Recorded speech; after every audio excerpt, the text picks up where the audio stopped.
और बात शिवसेना की करेंगे, जिन्होंने ये मांग की है कि संविधान की प्रस्तावना से सेक्युलर शब्द को हटा देना चाहिए, क्योंकि भारत कभी सेक्युलर राष्ट्र नहीं रहा बल्कि हिंदू राष्ट्र रहा है।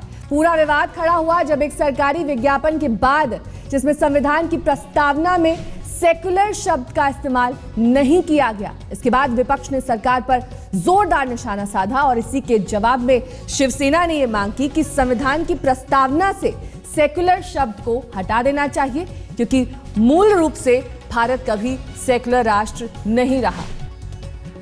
साहिल जोशी हमारे संवाददाता इस वक्त हमारे साथ फोन लाइन पर जुड़ गए हैं। साहिल, पूरी खबर।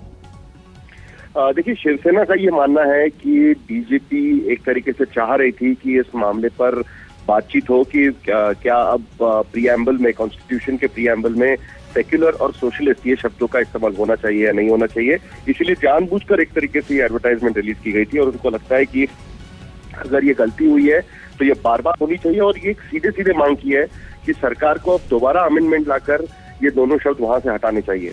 शिवसेना की जो पॉलिसी है सैफरन पॉलिटिक्स की और हिंदू राष्ट्र की, उससे बिल्कुल उसी तरीके की लाइन लेकर शिवसेना ने ये मांग रखी है और एक तरीके से बीजेपी को पछड़े में खड़ा किया है, क्योंकि अब भारतीय जनता पार्टी को भी अपनी भूमिका इस पर साफ करनी पड़ेगी। कुल मिलाकर शिवसेना चाहती है कि एक बार फिर वो अपनी हिंदुत्व की छवि को लेकर लोगों के सामने जाए। यानी कि सीधे तौर पर चोरी भी और सीना जोरी भी। साहिल जी, शिवसेना की एक कोशिश हमेशा रही है कि वो ज्यादा स्ट्रॉन्ग हिंदुत्ववादी पार्टी है, ये दिखाने की कोशिश उनकी तरफ से हमेशा रहती है।